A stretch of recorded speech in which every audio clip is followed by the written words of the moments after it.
Assalamualaikum warahmatullahi wabarakatuh. Perkenalkan, nama saya Amalia Sana dari kelas MN21E dengan nomor NIM 202100800081. Baik, di sini saya akan mempresentasikan kembali materi mata kuliah akuntansi manajemen, di mana topik judul kita kali ini adalah akuntansi manajemen lingkungan. Untuk materi pembahasan yang pertama itu ada mengenai pendahuluan. Pada kali ini akan membahas mengenai pentingnya mengukur biaya lingkungan, menjelaskan bagaimana biaya lingkungan dibebankan pada produk dan proses, menjelaskan model penilaian biaya siklus hidup dan perbandingan yang nyata antara aktivitas dan pengendalian lingkungan berbasis strategi. Lalu selanjutnya mengenai mengukur biaya lingkungan. Menurut Hansen dan Mowen pada tahun 2005, ekoefisiensi pada dasarnya adalah memproduksi barang dan jasa yang lebih berguna sekaligus mengurangi dampak negatif lingkungan, konsumsi sumber daya, dan biaya. Pada dasarnya, ekoefisiensi merupakan strategi manajemen yang menggabungkan kinerja lingkungan dan ekonomi. Ekoefisiensi memungkinkan proses produksi lebih efisien dan penciptaan produk dan jasa yang lebih baik sekaligus mengurangi penggunaan sumber daya, limbah, dan pencemaran di sepanjang seluruh rantai nilai. Ekoefisiensi terjadi ketika usaha peningkatan efisiensi berasal dari peningkatan terhadap kinerja lingkungan. Peningkatan efisiensi tersebut terdiri dari beberapa penyebab dan insentif berikut ini.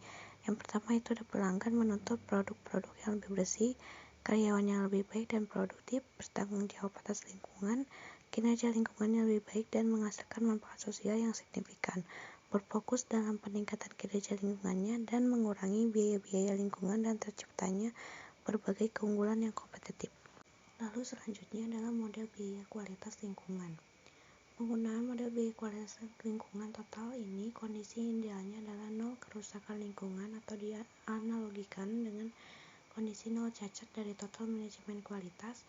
Kerusakan yang dimaksud dianggap sebagai degradasi langsung lingkungan. Contohnya emisi padatan, residu cair atau gas ke lingkungan seperti kontaminasi air dan polusi udara, maupun degradasi yang tidak langsung, misalnya penggunaan terhadap bahan dan energi yang tidak diperlukan. Lalu biaya-biaya lingkungan ini digolongkan menjadi 4 kategori, yaitu biaya pencegahan lingkungan, yaitu biaya-biaya kegiatan yang dilakukan untuk mencegah timbulnya pencemaran atau limbah yang bisa mengakibatkan kerusakan lingkungan. Lalu biaya deteksi lingkungan, biaya kegiatan yang dilakukan untuk menetapkan apakah produk, proses, dan kegiatan industri lainnya dalam perusahaan telah sesuai dengan ketetapan standar lingkungan atau tidak.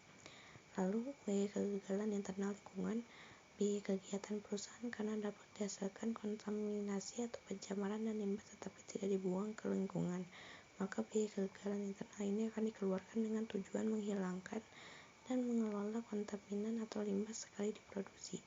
Biaya kegagalan eksternal lingkungan, yaitu biaya kegiatan perusahaan yang terjadi setelah melepaskan kontaminan atau pencemaran dan limbah ke lingkungan, meliputi biaya kegagalan eksternal dan realisasi dan tidak direalisasikan biaya sosial.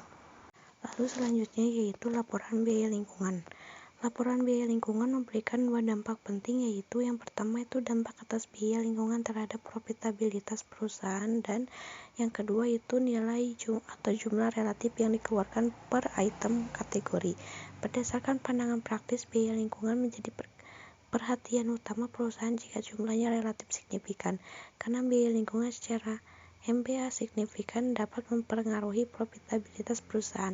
Laporan biaya tersebut. Oleh karena itu, biaya kegagalan lingkungan bisa diminimalisir dengan cara mengalokasikan jumlah yang lebih besar ke kegiatan pencegahan dan deteksi. Lalu selanjutnya adalah membebankan biaya lingkungan. Pada saat perusahaan ingin menentukan pembebanan biaya lingkungan ke produk dan proses, maka hal yang perlu menjadi pertimbangan yaitu biaya produk lingkungan dan penetapan biaya lingkungan berbasis fungsional atau berbasis aktivitas. Lalu selanjutnya penilaian biaya siklus hidup atau life cycle. Berikut ini 3 tahapan formal penilaian atas siklus hidup produk, yaitu yang pertama itu ada analisis persediaan atau inventory analysis, kedua analisis dampak atau impact analysis, dan yang ketiga analisis perbaikan improvement analysis. Lalu akuntansi pertanggungjawaban lingkungan berbasis strategi, yaitu 5 tujuan utama perspektif lingkungan tersebut adalah Yang pertama, membatasi konsumsi bahan baku atau mentah. Kedua, mengurangi konsumsi bahan-bahan yang berbahaya. Ketiga, pembatasan kebutuhan akan energi produksi dan penggunaan produk. Dan yang keempat, mengurangi pembuangan residu atau sampah padat, cair, dan gas. Dan yang kelima, itu mengoptimalkan kesempatan untuk daur ulang produk. Sekian presentasi materi yang saya sampaikan. Mohon maaf karena masih banyak kekurangan. Wabillahi taufiq wal hidayah. Wassalamualaikum warahmatullahi wabarakatuh.